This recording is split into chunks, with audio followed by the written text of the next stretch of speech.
Como nós havíamos visto no módulo passado, os aletos de alquila sofrem reações de substituição nucleofílica. Porém, além das reações de substituição, eles sofrem também reações de eliminação. Essas reações podem ser chamadas de eliminação beta, porque o hidrogênio no carbono beta é retirado, ou eliminação 1,2, porque o grupo que está ligado no carbono 1 é retirado e o hidrogênio no carbono 2 também é retirado, formando assim um alceno. Analisando primeiro os alcenos, nós temos que são utilizados descritores estereoquímicos, como cis e trans. O cis é quando temos dois grupos idênticos para o mesmo lado da dupla, e trans quando os grupos idênticos estão em lados opostos. Porém, quando nós temos alcenos com 4 grupos diferentes, não podemos usar este descritor estereoquímico, que é o cis e trans. Nós teremos que usar o sistema EZ. Nesse sistema, são utilizadas as regras de prioridade que vocês viram para o sistema RS. Então, aqui nesse exemplo nós temos, olhando cada carbono da dupla separadamente. No primeiro carbono, temos flúor e carbono ligados a ele. Como o flúor tem número atômico maior do que o carbono, a prioridade 1 é do flúor. No outro carbono, nós temos nitrogênio e hidrogênio. Como o nitrogênio tem número atômico maior, a prioridade 1 é do nitrogênio. Passando agora uma linha sobre a dupla, nós vemos que tanto a prioridade 1 deste carbono como a prioridade 1 do outro carbono estão do mesmo lado. Então, neste caso, nós utilizamos a letra Z, que vem da palavra alemã zusammen, que significa junto. Quando os grupos de prioridade 1 estão em lados opostos da dupla, nós utilizamos a letra E, que vem da palavra alemã entgegen, que significa separado. Também precisamos analisar o grau de substituição desses alcenos, ou seja, a quantidade de grupos alquil que estão ligadas aos carbonos da dupla. Então, podemos ter alcenos monossubstituído, dissubstituído, trissubstituído e tetrasubstituído. A quantidade de grupos alquil ligados às duplas vão ser importantes para a estabilidade dos alcenos. Inicialmente, vamos ver 2 alcenos que são dissubstituídos, que é o caso do cis e do trans. Vemos que grupos na posição cis vão estar muito próximos. Isso faz com que surja uma repulsão, o que vai instabilizar esse isômero, enquanto que no trans os grupos estão opostos. Então, se formos comparar a estabilidade desses 2 isômeros, vemos que o cis é menos estável do que o trans.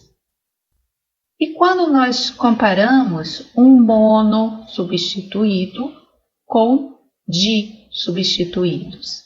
Para fazer essa comparação, nós precisamos utilizar uma reação química. E no caso, nós vamos utilizar a reação de hidrogenação catalítica. Nessa reação, 2 hidrogênios são adicionados aos carbonos da dupla, liberando energia. Mas, dependendo do alceno, essa liberação de energia vai ser diferente. Então, temos que o monossubstituído libera mais energia do que os dissubstituídos. O cis libera mais energia do que o trans. Como todos eles formam o mesmo produto, podemos fazer essa comparação.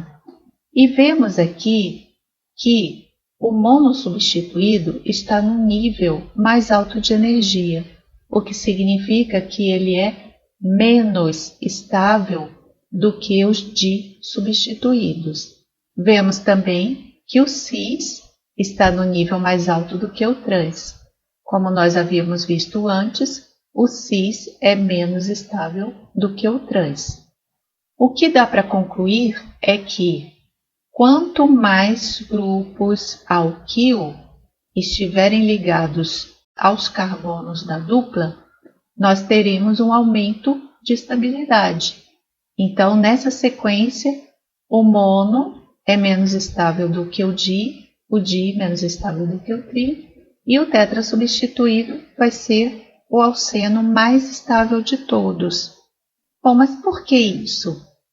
Observando aqui, nós temos que os carbonos da dupla têm hibridização sp2, enquanto que o carbono do grupo alquil tem hibridização sp3.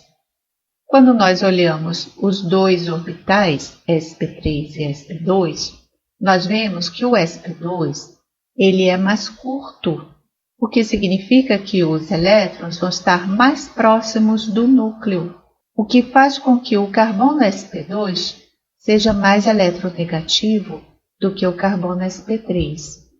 Isso gera um efeito de doação de elétrons para este carbono. Como vemos aqui, o grupo alquil pode doar elétrons para esse carbono e o hidrogênio também. Porém, a doação de elétrons do grupo alquil é muito mais efetiva do que do hidrogênio.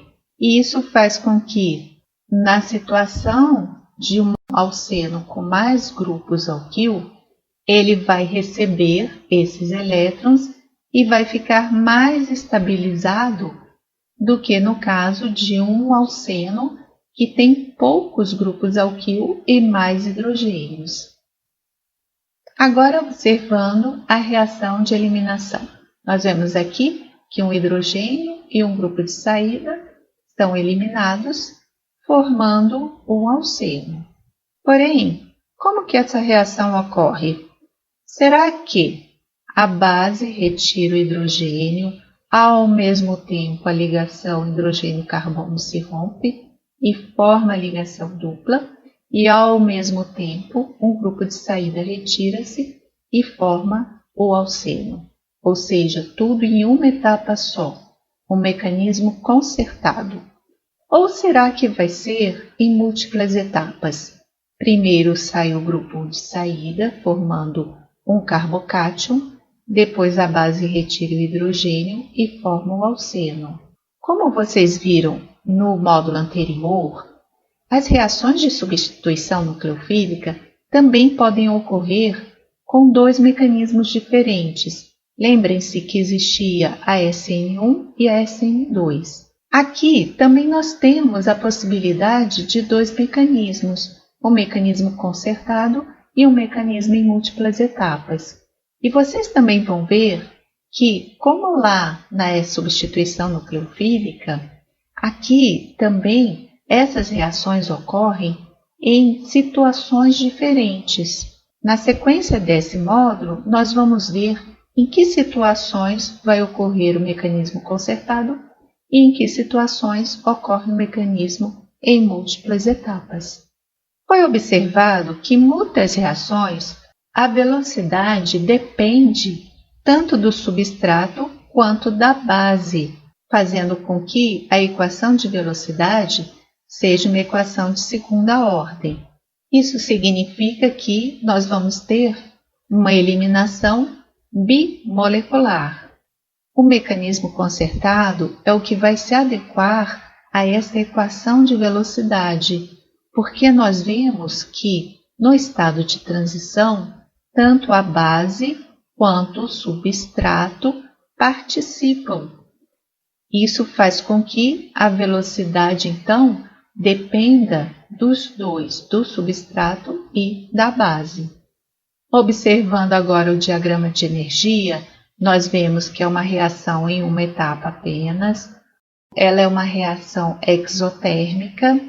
O estado de transição está num nível de mais alta energia. É interessante observar que nesse estado de transição ocorre formação de duas ligações e rompimento de duas ligações. Este é um estado de transição bem complexo, com várias ligações formando e sendo rompidas. Agora vamos observar como que esse estado de transição pode ser mais ou menos estabilizado, dependendo da quantidade de grupos alquil que estão ligados ao carbono do grupo retirante. Se formos lembrar que temos aletos primário, secundário e terciário, nós vemos que existe uma diferença de estabilidade entre os estados de transição gerados a partir desses diferentes aletos. Olhando aqui, nós temos que o estado de transição para um aleto primário é de maior energia de ativação do que o estado de transição de um aleto secundário e maior do que um aleto terciário, fazendo com que a reatividade desses aletos siga nessa tendência, terciário mais reativo do que secundário, do que primário. Mas por que acontece isso? Vamos lembrar da estabilidade dos alcenos. Quando nós temos alcenos mais substituídos, eles têm maior estabilidade. Então, quando nós observamos o estado de transição, nós vemos que aqui já está sendo formado o alceno. E se este alceno for mais substituído, mais estável ele será. Então, no caso do aleto terciário, ele vai formar o alceno mais estável.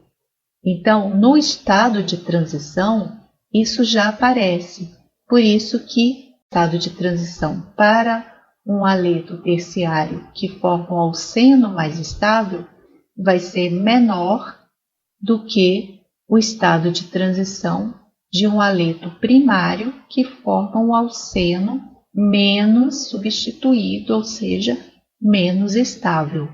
Então, a gente vê que a reação com o aleto terciário vai ser uma reação muito mais rápida do que com o aleto primário.